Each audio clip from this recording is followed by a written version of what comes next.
Épisode 9. Avoir des relations saines. Salut à tous, j'espère que vous allez bien.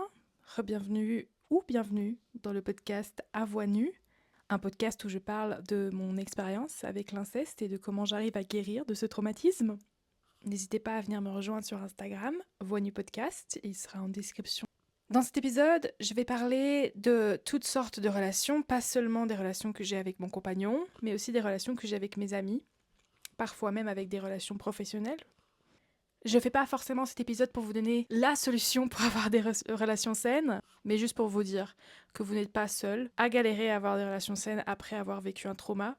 C'est très compliqué, parfois il y a une espèce d'ombre qui prend possession de nous et qui nous pousse à être méchants, à repousser les gens et à se protéger. Et ça peut parfois entacher nos relations. Je pense que là, le premier point, j'ai envie de dire, pour avoir des relations saines, c'est de s'aimer soi-même, de s'estimer, avoir de l'estime de soi. C'est un peu différent de la confiance en soi. Estimer, c'est vraiment penser que vous avez de la valeur. Et c'est tellement compliqué. Et moi, au début, je croyais que la confiance en soi et l'estime de soi, c'était la même chose. En fait, pas du tout. Et donc, j'ai peut-être confiance en moi, ou parfois je fais semblant d'avoir confiance en moi, mais alors l'estime de moi, j'en ai pas énormément. Et c'est normal. Je veux dire, j'ai vécu dans une famille où parfois, souvent, on ne valait rien si on n'avait pas des bons points à l'école, par exemple. Si on n'était pas très intelligent, entre guillemets, hein, on est d'accord. Et donc ça a été très dur pour moi de grandir en me disant que j'avais de la valeur autre que mon quotient intellectuel. Et encore aujourd'hui, d'ailleurs, c'est très compliqué. Et on a d'ailleurs eu une conversation comme ça avec mon compagnon l'autre jour qui me dit « Mais t'as pas besoin d'être parfaite tout le temps, je t'aime même si t'es pas parfaite. Et il faut pas que tu te battes toi-même dès que tu fais une erreur. » Ce qui arrive très souvent, malheureusement. Le deuxième point, c'est que il ne faut pas prendre tout personnellement. Il y a parfois des réactions que les gens ont, des gestes qu'on va prendre personnellement pour soi, alors qu'en fait, c'est juste que la personne en face de nous, premièrement, elle réalise pas forcément que nous, ça peut nous trigger. Et en plus de ça, cette personne, elle a aussi ses problèmes. Tout le monde a des problèmes. C'est d'ailleurs une grande preuve qu'on n'est pas seul, souvent, dans les nôtres. Mais ça ne veut pas dire que la personne en face, elle va comprendre ce que vous vivez. Parce que même si on a tous eu un lot de problèmes, et parfois, peut-être pas tout le monde, mais un lot de traumatismes, c'est pas forcément les mêmes. Quelqu'un qui a vécu des violences conjugales ne comprendra peut-être pas quelqu'un qui a eu un accident de voiture traumatisant. Dans les deux cas, vous serez traumatisé, mais vous pouvez pas vous comprendre. L'échelle de gravité des gens aussi est différente. Il y a des personnes qui ont des problèmes qui vont penser énormes, alors que pour vous, c'est de la pacotille. Et c'est vrai que parfois, c'est enrageant de se dire « Ah, comment ça, pour toi c'est un problème ça, alors que moi j'ai vécu ça ?» Oui, mais en même temps, la personne en face de vous, elle n'a pas vécu autant que vous, et donc elle trouve que ça, déjà, c'est grave. Et tant mieux, j'ai envie de vous dire, parce que ça veut dire qu'elle n'a pas vécu des choses graves. Quand j'ai des connaissances qui sont peut-être un peu plus relax dans la vie, moins angoissées, qui ont une famille très présente, qui n'ont pas vécu de grands événements dans leur vie, qui comprennent pas forcément pourquoi moi, parfois, juste ça va pas, j'ai envie de dire tant mieux. Parfois, c'est vrai que c'est compliqué de se comprendre entre personnes, mais tant mieux si la personne en face de moi, elle comprend pas ce que ça fait, en fait, d'avoir vécu l'inceste, parce que je le souhaite à personne. Donc c'est vrai que c'est déjà deux points très compliqués, parce que s'aimer soi-même, alors là, ça prend du temps, et d'ailleurs, je pense qu'on peut jamais vraiment s'aimer totalement soi-même. Si c'est votre cas, tant mieux, vraiment tant mieux. Continuez dans cette lancée. Moi, je sais que comparé à qui j'étais à 17 ans, j'ai quand même fait énormément de progrès. Mais en soi, j'ai toujours quelques problèmes dans mes relations, c'est pas toujours parfait. Mes principaux problèmes, c'est que j'aime beaucoup prouver pour être aimée. C'est-à-dire que je vais me plier en quatre pour les personnes, que ce soit des personnes très proches de moi ou pas, hein. Ça peut être une connaissance d'une connaissance, mais je vais me plier en quatre pour faire plaisir. Être serviable, c'est bien, c'est une qualité, mais faut pas que ça prenne trop sur vous. Faut pas que vous deviez empiéter sur votre santé mentale et physique pour les autres. C'est important quand même. Ça va aussi dans l'estime de soi. Il faut quand même prouver qu'on a de la valeur et qu'on a le droit aussi de dire non, de mettre des limites et de respirer. Parfois, quelqu'un va vous demander de l'aide alors que vous avez plein de choses à faire, que mentalement ça va pas, dites non. Alors je sais que c'est dur, hein. Moi aussi dire non c'est compliqué. C'est vraiment waouh. Et c'est vrai que parfois j'ai plus d'énergie et j'ai juste envie de faire plaisir aux gens, même s'ils m'ont rien demandé, hein. Parfois je me dis vas-y je vais faire un gâteau parce qu'ils se sentent mal et j'ai envie qu'ils se sentent bien. Alors que moi, je suis fatiguée, j'ai plein de choses à faire, j'ai vraiment pas le temps d'aller faire des courses et de faire un gâteau, et du coup, je vais empiéter sur mon énergie pour cette personne. Alors qu'à la limite, si je veux vraiment lui faire plaisir, j'aurais pu faire quelque chose qui était dans ma portée d'énergie, genre savoir s'il allait bien, lui proposer un thé, par exemple. Mais oui, ça c'est quelque chose que, ouais, j'ai beaucoup dans mes relations. Et encore une fois, je pense que c'est lié au fait que quand j'étais enfant, il fallait beaucoup que je prouve pour être aimée. En tout cas, c'est comme ça que je le ressentais. J'ai aussi très peur de l'hypocrisie des gens. Je dis pas que les gens sont hypocrites, je dis juste que j'ai peur qu'ils le soient. C'est-à-dire que j'ai toujours l'impression que je suis de trop et que les gens se forcent d'être avec moi. Évidemment, il y a des relations où c'est plus fort que d'autres. Par exemple, les relations que j'ai depuis des années, ça va. Par exemple, je veux dire, ma meilleure amie ou mon compagnon, je sais que ça va. Mais par exemple, des amis que je vois peut-être plus rarement, ça sera peut-être plus compliqué. Et donc après la soirée, je vais analyser tout ce que j'ai fait, tout ce que j'ai dit, tous les gestes que j'ai faits et je vais me dire putain, pourquoi j'ai fait ça? Si ça se trouve, ils ont pas aimé. Alors que ils s'en souviennent certainement pas. Mais moi, j'analyse tous mes comportements en société et c'est très fatigant. C'est très très fatigant. Enfin, j'ai peur d'être moi-même. Encore une fois, c'est lié à la faible estime de soi. Je vous dis que pour moi, c'était tellement incroyable d'avoir un mec qui m'acceptait comme j'étais, mais vraiment de A à Z. Pour moi, c'est incroyable. Alors que ça devrait être normal, non? Je dirais, ok, les petits trucs un peu quirky que je fais, c'est que je lis des trucs de romance. Ouh!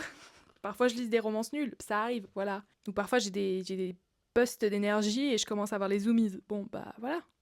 Et pour moi, c'était être de trop. Pour moi, c'était pas bien. Et donc souvent, j'ai caché ces parties de moi à mes amis et à ma famille, etc. Alors qu'en fait, c'est aussi les raisons pour lesquelles il est amoureux de moi, ou pour lesquelles mes amis m'aiment bien. Je pense que j'ai juste jamais trouvé que ma famille, en tout cas plus du côté de mon père, on m'aimait pour qui j'étais. J'ai toujours été un peu plus excentrique qu'eux. Ils sont très très très très classiques. Hein. Donc pour eux, excentrique, c'est parce qu'une fois j'ai fait les pointes de mes cheveux en rouge, alors là c'était waouh. C'était waouh Charlie, ça va pas ou quoi, tu pètes un câble. Bon, depuis, j'ai fait pire. Hein. J'ai plein de tatouages, j'ai des poils sous les bras. Alors oui, pour eux, ça, c'est aussi un peu trop excentrique.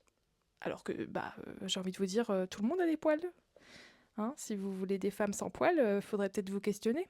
Donc ça, c'est mes 3 gros problèmes en relation. Donc, prouver pour être aimé, peur que les gens se forcent d'être avec moi, et la peur d'être moi-même. Comme j'ai dit, c'était vraiment pire à 17 ans. Maintenant, j'ai quand même fait beaucoup de chemin, parce qu'il faut savoir qu'à 17 ans, je ne m'aimais absolument pas du tout. Et je pense que j'ai gâché un peu ma première relation amoureuse à cause de ça. Après, voilà, c'était...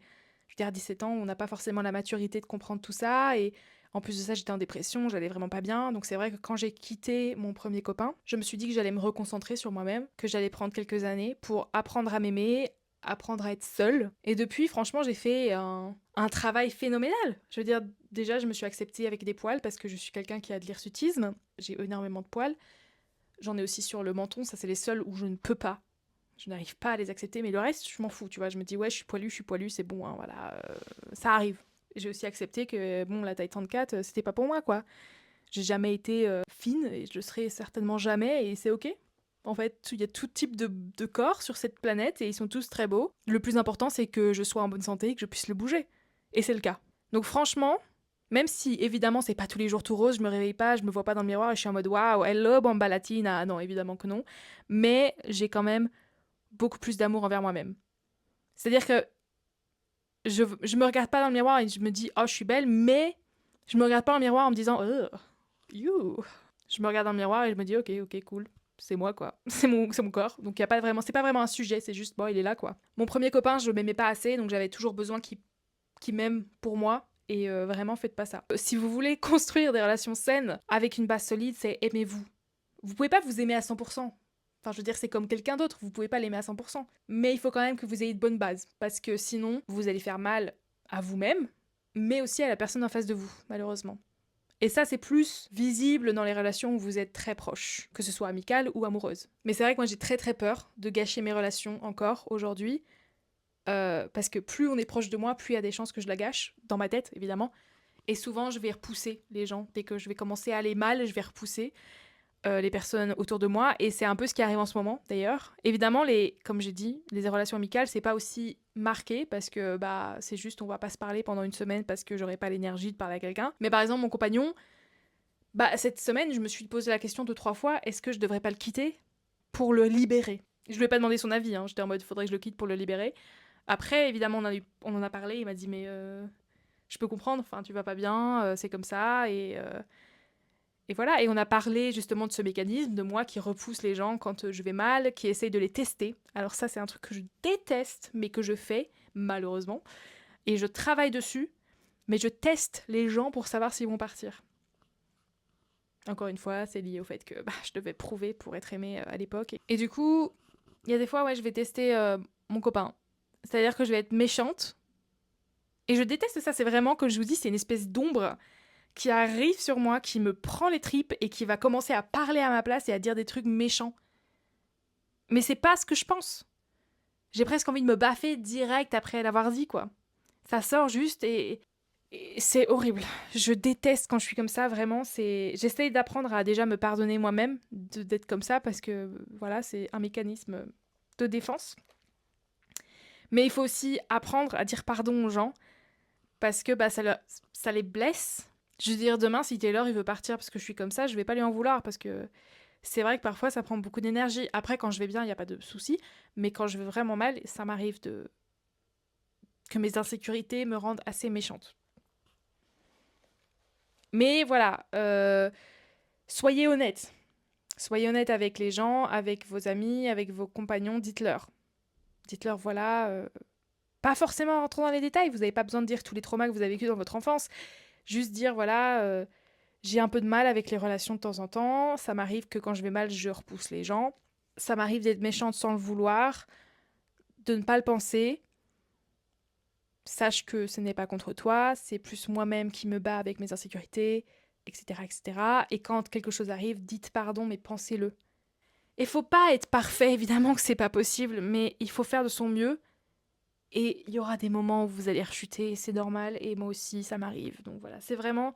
Cet épisode, c'est plus pour vous dire « Hello, vous n'êtes pas seul, ne vous inquiétez pas », et pour vous juste vous rappeler les bases fondamentales de s'aimer soi et de ne pas prendre tout personnellement. Parce que la personne en face, peut-être qu'elle va vous comprendre aussi parce qu'elle a les mêmes mécanismes. Parce que je pense qu'on est quand même beaucoup sur cette planète à avoir les mêmes mécanismes. Et on est encore beaucoup trop à ne pas s'aimer et à rentrer en relation avec quelqu'un, en relation proche, je veux dire. Et que ça vous détruise et détruise la personne en face. Par exemple, si vos amis ont d'autres amis et que vous êtes jaloux de ça, souvent c'est vos insécurités parce que vous avez peur de perdre des amis. Et c'est normal parce que c'est vrai que surtout quand vous avez vécu sans trop d'amis ou que des amis vous ont fait des coups en douce, il est normal que votre confiance elle soit un peu plus faible envers les gens. Faut essayer de pas avoir peur de demander aux gens de vous rassurer. Parce que oui, moi aussi parfois j'ai besoin d'être rassurée, que les gens me disent que ça va aller et que je suis une personne bien et que ils m'aiment bien et que ils vont pas partir demain. Parce qu'évidemment dans ma tête je suis en mode bah si mon père m'a abandonné à 16 ans, je vois pas pourquoi toi tu partirais pas finalement. Si même mon propre père ne me veut pas, je vois pas pourquoi quelqu'un de random me voudrait. Pensée totalement débile, hein, ça c'est sur mon père, hein, c'est pas moi. C'est pas moi, j'ai juste existé en tant que victime d'inceste qui effectivement a parfois des réactions. Puis bon, mon père aussi n'était pas forcément parfait, donc c'est pas de ma faute si à 16 ans il a décidé qu'il voulait plus me voir. C'est lui qui a décidé tout seul dans son côté et qui a décidé d'abandonner le fait d'être père. Vous méritez d'être aimé, peu importe ce qui est arrivé dans votre vie, peu importe ce que vous avez fait par le passé, il y a toujours moyen de tourner sa vie, d'aller mieux, de guérir, et de petit à petit essayer de reconstruire brique par brique des relations saines qui vous font du bien. Et quand vous vous sentez mal, et que vous allez voir ces personnes, après, vous vous sentez en paix, et les petites voix dans votre tête, elles sont pas là. Ça sera pas tout le temps facile, mais c'est du travail. Je sais, encore du travail, vous allez dire. Bah, c'est ça la guérison, malheureusement. Et je peux aussi comprendre que dire pardon, quand ce sont des réactions automatiques liées à des événements de votre vie, et qu'en plus il y a une peur que ça revienne, c'est frustrant. Parce que vous avez envie de dire à la personne, ok, ça n'arrivera plus jamais, mais en fait, on sait pas. Vous savez pas si un jour vous allez vraiment mal, peut-être que ça arrivera encore. Juste faites comprendre à la personne en face de vous que vous faites du mieux que vous pouvez. En faisant évidemment du mieux que vous pouvez. Parce qu'on sait bien qu'il y a des personnes qui, malheureusement, sont très bien dans leur schéma chaotique, dans leur schéma de violence, ce qui est aussi une réaction normale après un événement traumatisant, ou des événements traumatisants, et donc qui ne vont pas faire l'effort de changer, et qui vont rester dans cette boucle infernale. Et même si ça fait mal de partir, parfois il faut partir. Quand vous avez des gens comme ça dans vos vies, parfois il faut partir. Et je sais que vous vous dites oui, mais c'est pas de sa faute, c'est ses traumas, machin, truc. Oui, mais on peut pas tout mettre sur nos traumas malheureusement. Parce qu'en attendant, bah, on blesse des gens à côté. Et même si vous vous dites que cette personne, elle a vécu des choses pas ouf dans sa vie et que c'est peut-être pour ça qu'elle est comme ça peut être vrai, mais vous aussi, votre santé mentale, elle est en jeu. Et donc il faut partir. Moi, ça m'est arrivé d'avoir des amis qui, malheureusement, adoraient aller mal et restaient dans ce schéma de boucle infernale, à rester dans leur mécanisme violent envers eux-mêmes et envers les autres. Et j'ai dû partir parce que moi aussi, il fallait que je me reconstruise et que j'aille mieux et que je pouvais pas, à ce moment-là, prendre cette personne dans ma vie. Avoir des relations saines, c'est aussi ça, en fait. C'est que vous, avoir une relation saine avec vous et dire « Ah non, je peux pas être amie avec cette personne parce qu'elle me fait mal, elle a un impact négatif sur moi, il faut que je parte. » La première personne avec qui vous êtes en relation, c'est vous-même. La première personne avec qui vous devez avoir une relation saine, c'est vous-même. Ça ferait une belle citation à mettre sur un coussin. Comme ça, vous voyez ça dès que vous allez dormir et puis vous vous réveillez, vous la voyez aussi. Très court épisode aujourd'hui, hein. Vraiment très court. Je sais même pas s'il va faire plus de 15 minutes. Mais je pensais que c'était important de faire un petit épisode comme ça, plus good vibe, plus sympa, qui parle quand même d'un sujet important, l'amitié, les relations amoureuses. Et c'est marrant parce que il y a 2 semaines, j'ai sorti l'épisode Ne pas vouloir d'enfant, où à ce moment-là, j'étais en plein dans le stress d'être enceinte. Et 2 semaines plus tard, je sors l'épisode Avoir des relations saines, où justement, je suis dans cette réflexion cette semaine parce que pour l'instant, en fait, je vais pas mentir, je vais pas bien. Il y a des jours avec, des jours sans. J'ai eu un jour vraiment très très compliqué cette semaine où j'ai eu des pensées assez noires et où je me suis un peu énervée contre mon copain alors qu'il n'avait rien fait. Et je l'ai un peu ignoré toute la journée. Et donc on a dû parler justement de ça, on a dû parler du fait que voilà, j'avais des réactions parfois qui étaient démesurées par rapport à ce que lui faisait et que je le repoussais énormément. Ça fait quelques semaines que je le repousse de petit à petit parce que je vais mal et que j'ai pas envie qu'il soit blessé et que j'ai peur qu'il parte parce qu'on a eu une discussion aussi sur l'avenir de notre couple pendant les vacances qui m'a beaucoup stressée. Et donc, à la place de continuer à détruire notre couple et du coup à la fin avoir raison qu'effectivement il va partir parce que j'aurais tout détruit, j'ai préféré prendre mon courage à 2 mains et lui dire que voilà, j'étais désolée, que pour l'instant c'est compliqué pour moi et que j'ai peur qu'il parte, donc c'est pour ça que je le teste, que je suis aussi parfois méchante.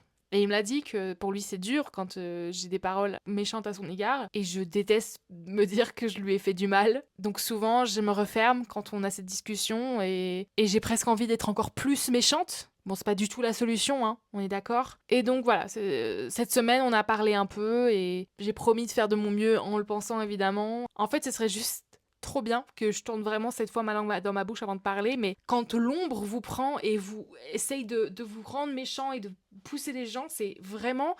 Il n'y a rien pour le stopper, c'est comme si la connexion entre votre cerveau et votre bouche était coupée et que juste l'ombre, elle prenait contrôle de votre bouche et elle disait tout ce qu'elle voulait avec. Et c'est horrible, horrible, parce que il y a parfois vous dites des trucs, vous dites putain, j'ai été tellement méchante. Mais vous arrêtez même pas, vous continuez.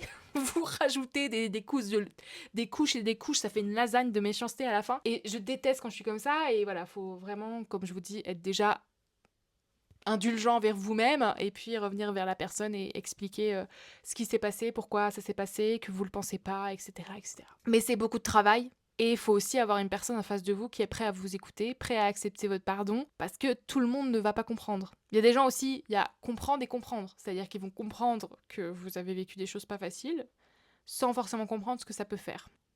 C'est tout pour moi, voilà, c'est vraiment un court épisode, donc j'espère que ça vous fait plaisir. Déjà la semaine dernière aussi, il y a 2 semaines, c'était un court épisode. Dans 2 semaines, on va parler de se réapproprier sa sexualité, encore quelque chose pour moi qui est important.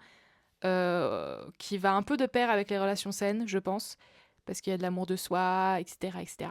Mais voilà, je voulais juste vous dire que vous n'êtes pas seul, que vous êtes très fort et forte, et que ça va aller. Et comme j'ai un fun fact à chaque fin d'épisode, le fun fact du jour, c'est avoir des amis augmente notre longévité. Voilà, donc je vais aller me faire un peu plus d'amis demain soir en soirée, comme ça je pourrais vivre jusqu'à 150 ans en fait. Je rigole. Mais c'est vrai que techniquement, les amis, ça fait quand même du bien au moral quand vous avez évidemment un bon cercle d'amis.